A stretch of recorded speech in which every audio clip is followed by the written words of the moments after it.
let's get into it. So I was talking, I wasn't talking, I was talking to myself. So we're gonna put Kingdom Hearts 1 in A tier. The reason is this game kicked everything off, right? But it was lacking most of the mechanics that later in the series they were going to have. So because this game also came out in 2002, we had to deal with the original PS2's technology.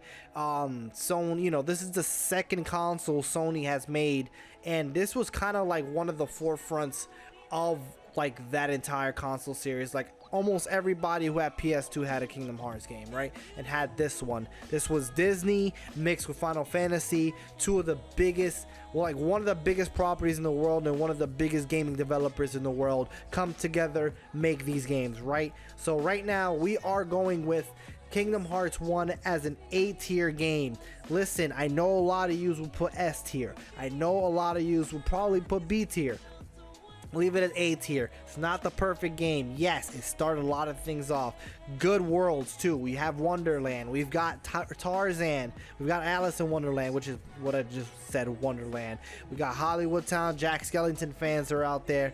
Peter Pan. So they hit a lot of the good classics in the first one. The first one probably had, I would say, my favorite worlds. My favorite, like, which ones they picked, right? You got Atlantica, you got a Little Mermaid world. I like that world too. A lot of the stories within the worlds were good in this game. Later on, we'll get to 3. Trust me, we'll get to 3. But for now, we're on 1. 1 had really good worlds, right? Because it started everything off. Do it has the best worlds? Has probably the most. I think 2 had a little bit more. I can fact check that in a few, but I'm gonna leave this as A tier. The combat was kind of wonky. So what I mean by that is, it just started. Press X 4 times. That's your combo. A lot of things in the game wasn't ready for major things yet, so this is the game that needs the remake. The combat system was awesome. The summoning was pretty good. I like summoning Simba. Summons were really good mechanics. Like I said, all these mechanics are in these games, right? But it was a step higher for the time than the Final Fantasy games, because it was a lot of real-time action, hack and slash, but you have magic. You also have Disney characters. One fun fact about this game, that when Nomura was making the game, Nomura was the director of the game, he actually was told that he's only allowed to use Mickey in one scene, which is why you see it later in that last scene. You know, if you found the video, you know. So we're leaving it at A tier, because you wouldn't be arguing with me about which tier is what if you never played the games, right? If you haven't played the games, go play the games. You stumble upon this by accident, change your algorithms, do something. But this is staying as an A tier.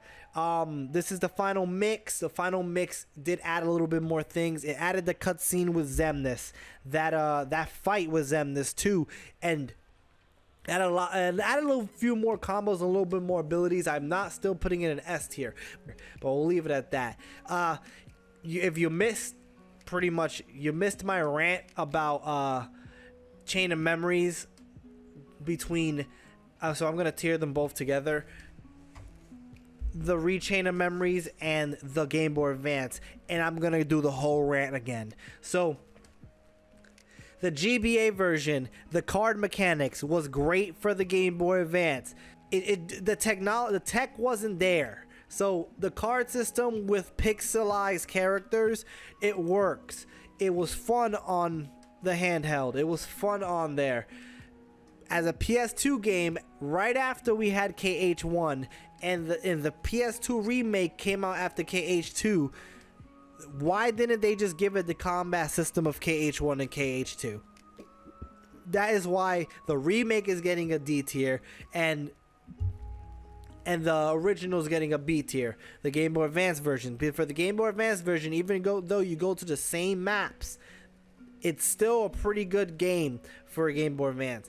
The PS2 version, staying at D tier, because it looks so empty. The game is so empty, it looks like it was just made with half a demo of something else. D tier it's not getting anything more. I don't care about the 4 cutscenes in the game of the remake, but in the actual GBA version, it's actually a lot. It makes a lot more sense. I think I also have a little bit more attachment with the GBA version because that's the first one I played, and the remake came out the end life cycle of the PS2. Everyone had kind of PS3 by then, and everyone was kind of waiting for KH3 too. So that's probably why Rechain of Memories, they just kind of threw something together. But it is all the same worlds as KH1, except they added Twilight Town. That's for both games. And Naminé as a character, it helps advance the story, right? It helps us get into 2, and it kind of just, so the cliffhanger of 1 leads into the castle, which is the Castle Oblivion, which is in Chain of Memories, where Sora's just losing his memories and he's trying to bring his memories right back. KH1 was mainly about just a story about, young Sora trying to go through all these different worlds because he's stuck on an island. So the message of the game is, hey, go out there and see what the world is, because your little world is not enough. It's a good message for a Disney game, right? But then it started getting a little bit more, and they started adding more things throughout the series. So we're going to talk about all that too. But right now, the craziness hasn't started yet, because this is just about pretty much reintroducing the first game into a Game Boy Advance version, and then the god-awful remake that made no sense even playing. That's my thoughts on Chain of Memories. The characters they added, like Axel, Larxene, and all that.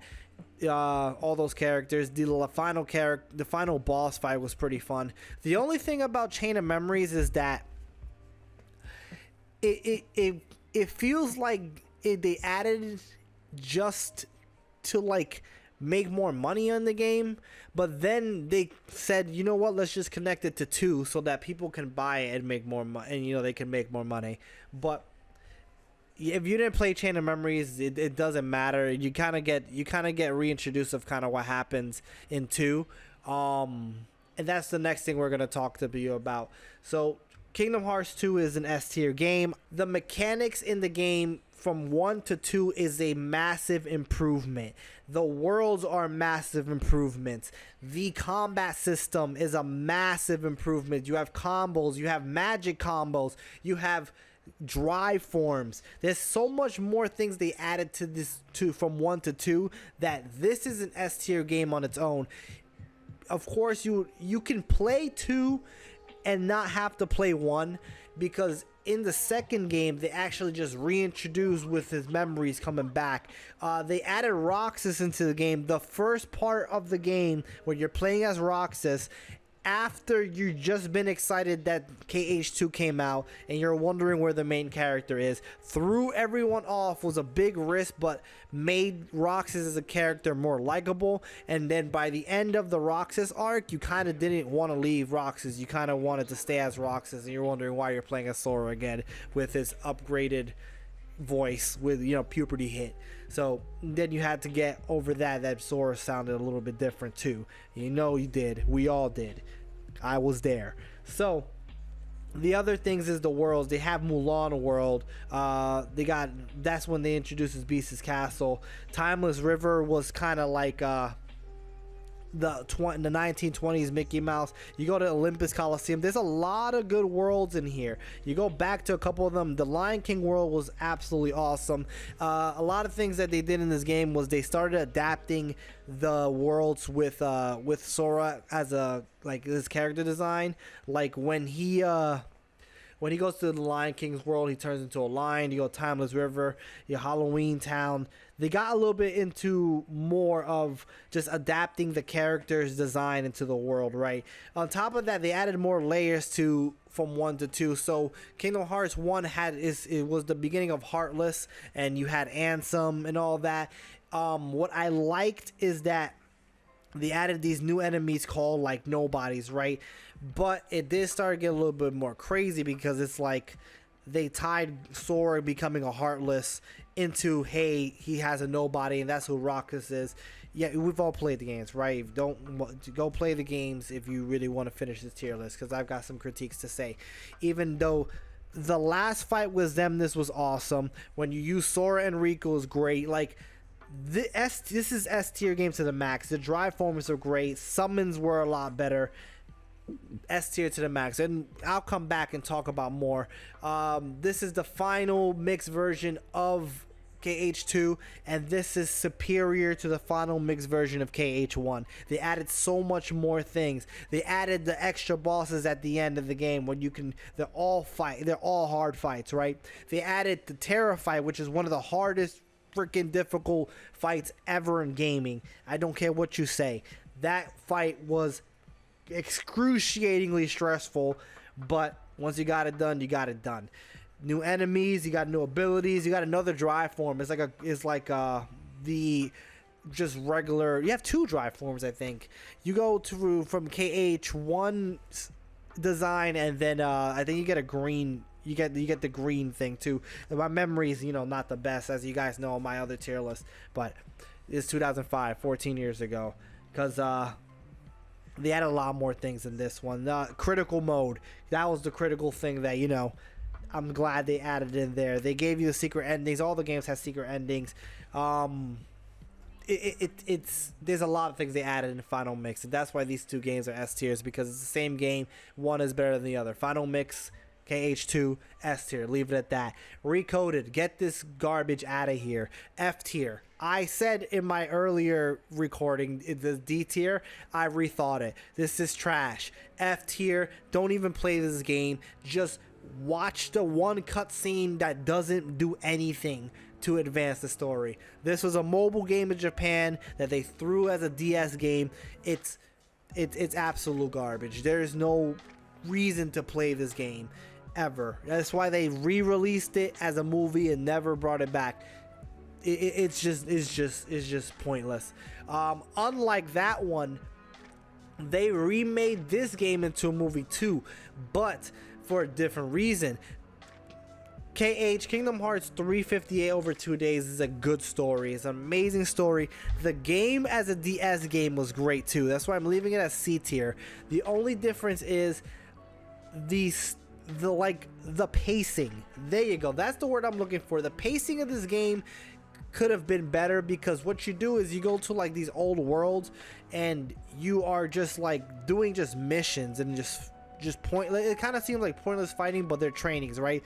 This game touches on the story of Roxas, which is a very likable character from KH2, that you only see in the end and you only see the first beginning. They kind of go deeper into his story because just to show, give more layers to this character. Then they add another character, Xion, who is, I think she was created, I kind of forgot a little bit, and Axel's in KH2, the Axel fight was pretty fun. The one with Roxas and Axel, that fight was awesome. I had a save file for that part just to fight it again whenever I feel like it, because once you advance in the game, you couldn't fight him again, right? And that was a really cool part. You have two Keyblades with Roxas, right?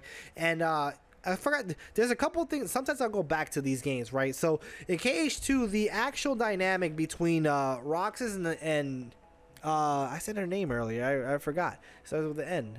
I really Nominate. The character interaction between both of them were really good. And on top of that, they kind of touched more on it. I don't think they really touch on it again, but that one dynamic was really dope. But this is Xion and Rox's dynamic with Axel. The three characters are kind of the three main characters are those three in this game, and it was really good. The story, like I said, they do have the cutscenes just in the final mix bundles, but yeah, I don't think you really need to play the game. Just watch the final scenes and the cutscenes. Actually, there's a couple good fights. The Xion fight and the Riku fight are really good. So if you want to go back and play a DS game, if you're in a DS game playing mood, go back to play this game. It wasn't bad. The other one was terrible, this one here, KH Recoded. That was terrible. Don't ever play that game. So, good advance more. Like I said, if I come back and think about more 358 days, I'll come back to this. Birth by Sleep is a B tier. Reason is the B tier is because of its combat system.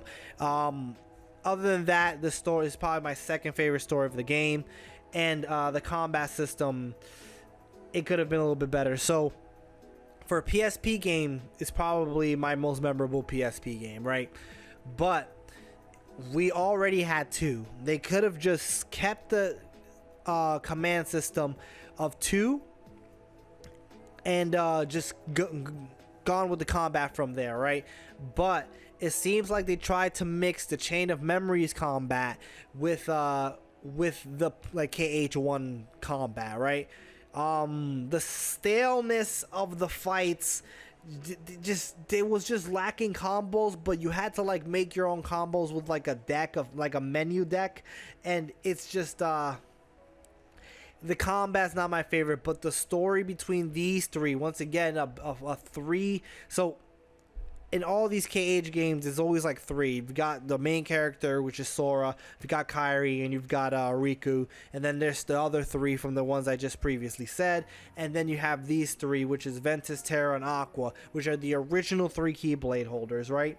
No, they're not the original. We find later on, but they're previous. They're connected to Sora somehow, some way. Nomura threw them in there, right? So the worlds in these were really good because you go to like the classic Disney Disney properties. So you go to like Cinderella's world, you go to like Snow White's world, you go to, there's a couple more worlds that you go to. I think you go back to Olympus. You're gonna go to Olympus in all the games. Go to you go to Neverland instead of like the ship and like in the first one. Like the actual world, the choices for the worlds they picked were really good. I heard there was a rumor, not even rumor, there was supposed to be a Toy Story and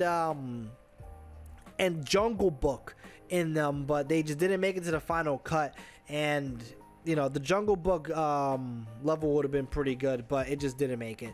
But other than that, the boss fight at the end was really fun. The Vanitas boss fights for Ventus, I guess the Brague boss fight was okay, but the actual Terra boss fight was really good. I would think Terra is probably more of the main character of this game, but then you kind of find out Ventus is. But the boss fights at the end were really fun. The thing about the combat, right? This is why I'm leaving it as a B tier. The combat in the game is just like, once you get to the end of the game, you have like a whole set ready. Like you make everything. Then once you finish, you just go back to the next character and just do it all again. So I'm not gonna say the pacing of the game was bad. I'm gonna say the pacing of how your deck is made, or the combat system could have been better. But solid B tier, especially for a PSP game. It played really well. I said what my faults are, but other than that, the story is great. This is the prequel to not everything. It's the prequel to KH1.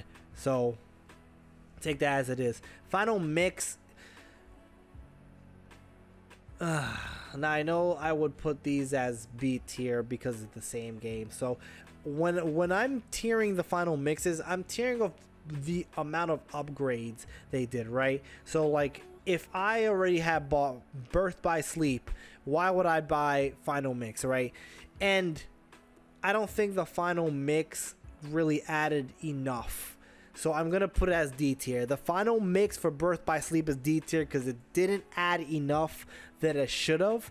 And you could just get the original Birth by Sleep, and if you already had the original Birth by Sleep, there was no reason to go to the Final Mix. They have like one cutscene that's extra, and to me, that's like that I'll put it as C tier, and that's because it's a final mix, not as a game itself. As a game itself, you know, it'll still be B tier, but as a final mix version, put it as C tier. What was the next one we went to? Was Dream Drop Distance? Yeah, because then the 3DS came out. So Dream Drop Distance now, for a DS game, this was better than I expected. So I think it's an A tier, or top of B tier. This one might change later on. Depending how more I kind of remember about it. So this is the kind of like sequel to KH2, but this is not the official sequel to KH2. Wait, Oh, I might have grabbed the wrong one. This is leave this in D tier. This is what I'm talking about right here. This is like the sequel to KH2, but not the official KH2 sequel. They added more worlds. They added some pretty cool worlds too. My favorite thing that they did was that they added kind of like the grid from, what's it called, Tron Legacy. I thought when they added that world was really fun. And the thing is, in KH2 you go to the grid in the 1989 version of the movie, but in this one you go to like the 2000 and I think it's 2008, 2009, 2011 version of Tron. And I think that world on the 3DS was awesome. There's what other worlds do you go to? I'm also looking at Traverse Town, got a little longer. You go to Disney Castle. You go to like Fantasia. You go to and the Hunchback of Notre Dame. I think it needed a little bit more worlds, but it wasn't bad, right? This is also just like a filler, like a kind of a filler to the story. What happens is they're going through the Mark of Mastery. So after KH2, the definitive like real ending of like what should have been like the end of the KH series altogether before money got involved, they wanted to add more fillers to 3. The reason they kind of wanted to add more fillers to 3 is because they were trying to wait for Nomura to get the rights to Pixar. That's what it is. Majority of the article said, he said in a lot of interviews, that's what it is. So they kept throwing these filler games out to kind of keep it like interesting, right? So this is filler at its max, but they add a little bit more layers at the end of the game where you kind of find out who Sora kind of finds out who Xehanort is as the bald Xehanort. So we'll leave it there. We'll leave it at like B tier. Was it better than Birth by Sleep? I think for the mechanics it was. So B had they're both B. 3D had a little bit better of combat system, probably not a lot better than the combat system, but less better of a story. And then Birth by Sleep had a better story, just the combat system kind of put it weak. Honest opinion, I'm putting Birth by Sleep over 3D now that I think about it. I think the story of Dream Drop was all right. It's not that good. It adds a little bit more in the end, but you know, we're leaving it at there. For 3DS game, it was really good though, so we'll leave it at B tier. Pretty much the KH tech demo, we're D tier. This is a 2-hour game.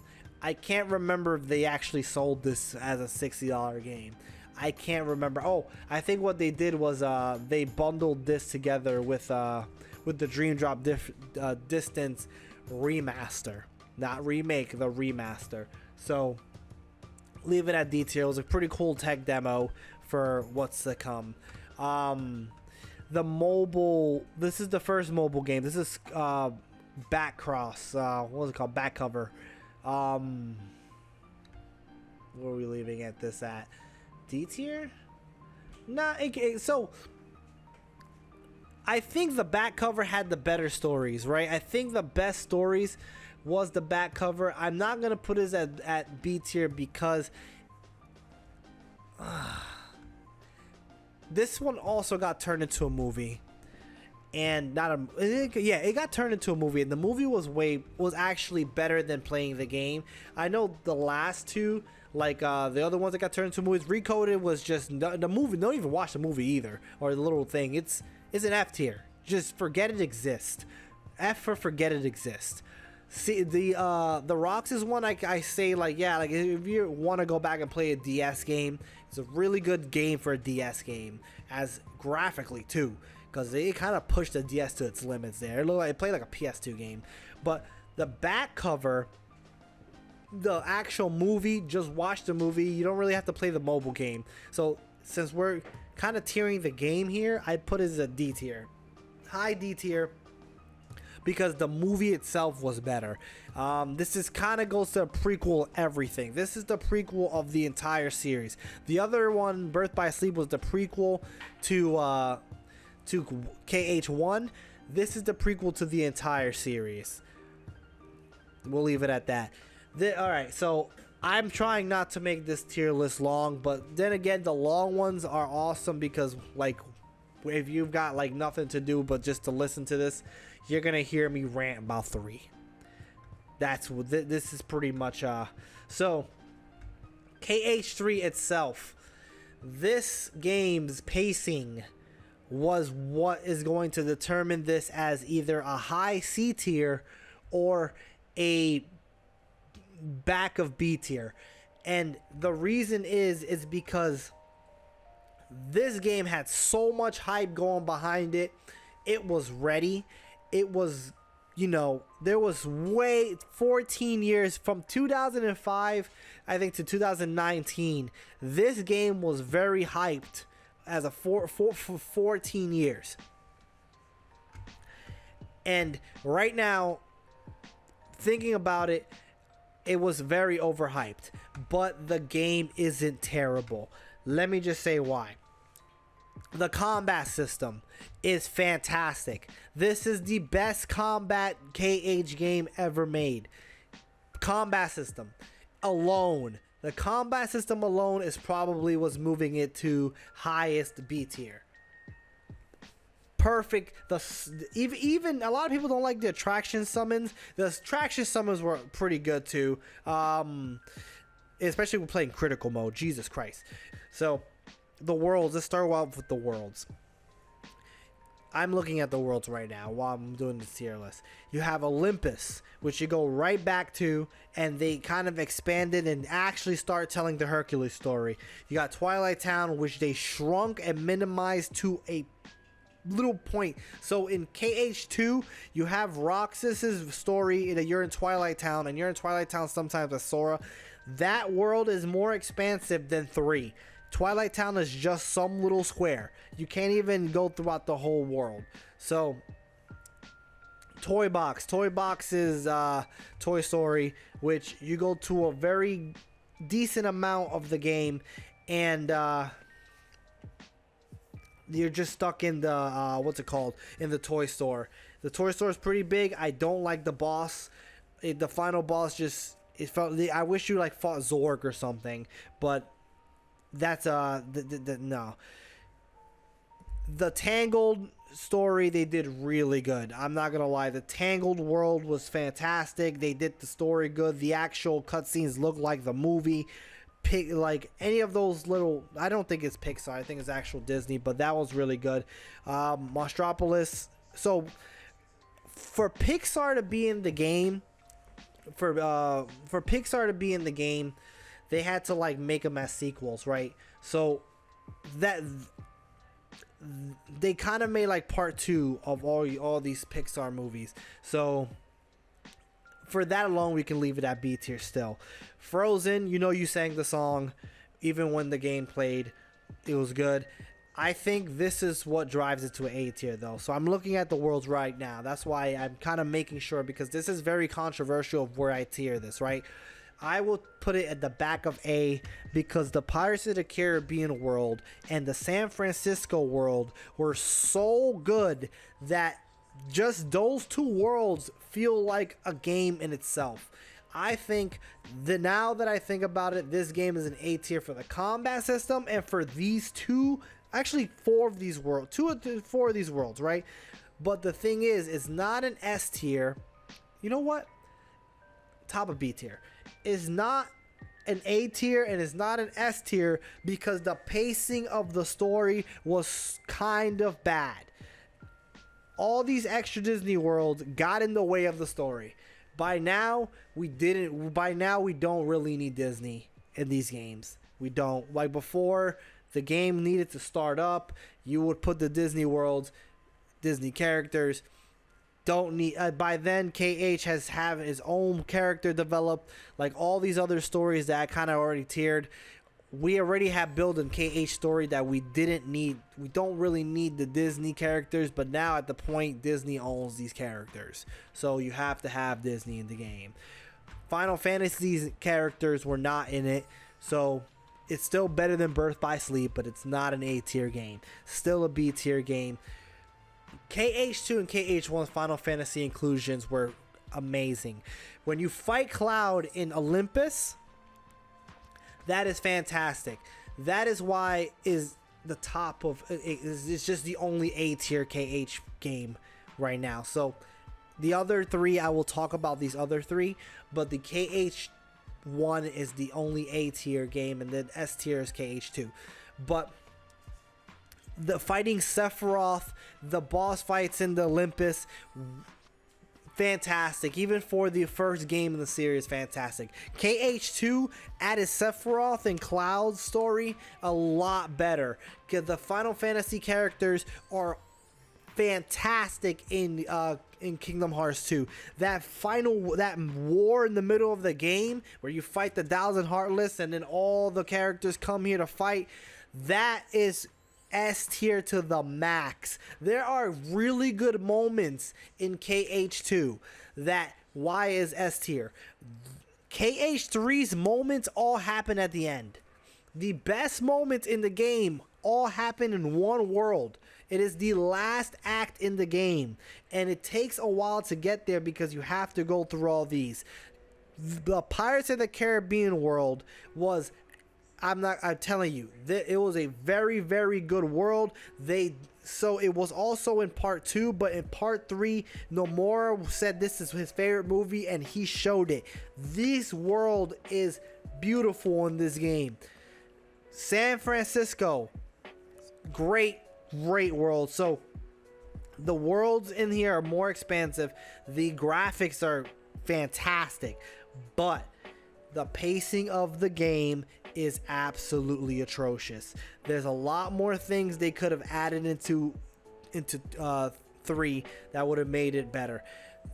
If it wasn't for the combat system, this and the worlds, this would be a C tier.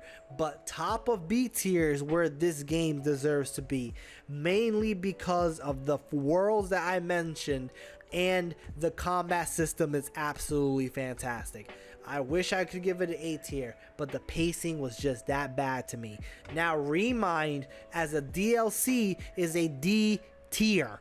As a DLC, get it at, I would have gave it an F, but actually, maybe we're gonna put it at C tier, and I'm gonna explain why.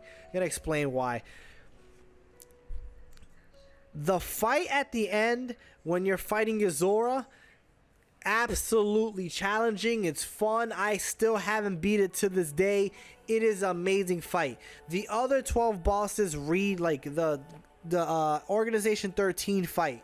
When you redo them, it's so fun. These battles are very, very, very challenging, and they are fun. On top of that, the last part of the DLC, when you go to Scat Column, when you expanded it, is a lot better. The last fight with Kairi and Sora was a lot of fun, but it was very easy. Also, the amount that you can switch between characters was good. The only thing I didn't like was the retelling of doing the same thing that we just did in 3. That is also why I'm moving it down to a D tier.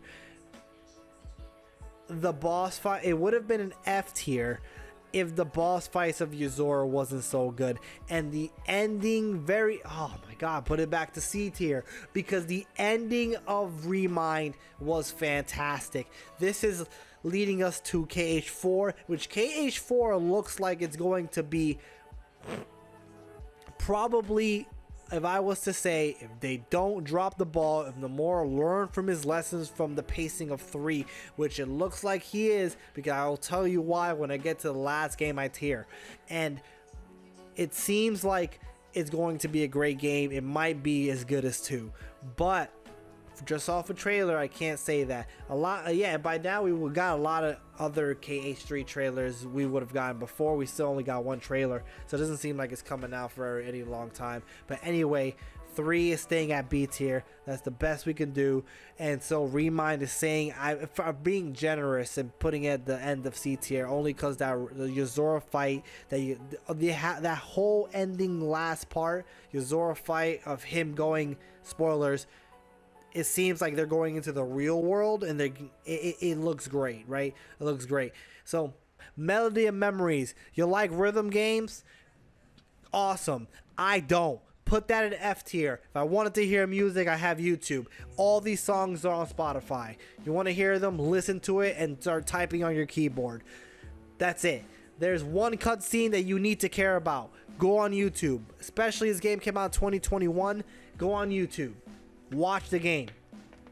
Speaking of watching the game, this is the last game. This is the last game to tier. I'm not tiering Dark Road. I didn't play it. I don't want to play it. Xehanort's done. Xehanort died in KH3. He died pretty good. I'm still keeping I'm keeping KH3 as a B tier. Don't at me. It's a B tier. I already said why. The end of the last fight in KH3 was pretty awesome too, when they start talking about what happens in Union Cross. Union Cross as a mobile game will C tier best. As a story, this game is the best story in all of KH. This is like the beginning of everything that happens. It's actually the sequel to Union to Cross, but Union Cross gave a lot more layers to how to start 4, right? So this game itself is like a better version of Chain of Memories to me. It's a mobile game, so it's you can kind of see the card system and all that you have to do. So it's a better version of Chain of Memories, but the story is absolutely fantastic. If you actually go back and watch the cutscenes of the actual game, I played a little bit. I didn't finish it. I started seeing the cutscenes. It got very loot boxy. If you just watch the cutscenes, they start telling like a kind of very good layer story that at the end you kind of see like what Maleficent's plans were. You kind of see what. So I'm not gonna explain everything that happens in these games, right? I'm just tiering them. But the end of the game, you start realizing that your character is, spoiler alert, is actually, you know what, I'm not gonna spoil it. B tier. Just a B tier game, trust me on it. For story. As a game, you can't play it anymore, but while you're playing it, it's a better Chain of Memories. Is it better than everything below it? Yeah, I think so. Yep, absolutely. It's better than 358-2. It's better than Chain of Memories. So the ending of Union Cross was so good. The story of Union Cross was so good. It kind of just explains what Ventus. It explains, like, it sets up for 4. Also, Remind set up for 4. The Remind DLC set up for 4. This is setting up for like 3.7 and like 4. Great game. Great story. So I would say that as B tier. B tier story. Game, you can't play no more. So that's how good it is. That the game, you can't play no more. I still put it as a B tier. That story is great. This is the tier list. This is how it looks. So I'll run down real quick so that I can explain a little bit more. Final mix, S tier of 2. Kingdom Hearts 2, S tier. Great games, best upgrades. The combat system did get better in 3, but the story did not get better than 2. They could have ended the entire series at 2, could have ended here, but it's great for what it is. Final mix and KH1. KH1 set everything off. Good story because it's a standalone story. Like I said, KH1 and 2 could have been the entire series and it would have been amazing. Now we're going to 4. And it kicked everything off. We're leaving it there. B tier KH3, keeping it there. I've already just ranted about it. Probably more things I can probably say, but enough. Birth by Sleep, same thing. I've already ranted about all these. You know, they're all staying where they are. Everything's staying where they are. I'm not gonna run down the rest. You know why I put remake there. You've heard the video by then if you're 42 minutes in. And then these absolute garbage trash games. I'm sorry if you're a fan of them. I don't like them. Recoded. I didn't think we need a rhythm game. They should have used their time to put more into like Cage 4 or something, or make a Union Cross an actual Union Cross 3D next gen remake would be fantastic. It looks like they're trying to go that route, but it'd be fantastic. That story was great. This is how we're tiering them. This is what it is. This is what it is right here. So, you know, but this is the tier list, guys. So yeah, here you go. Yeah, take care. Bye.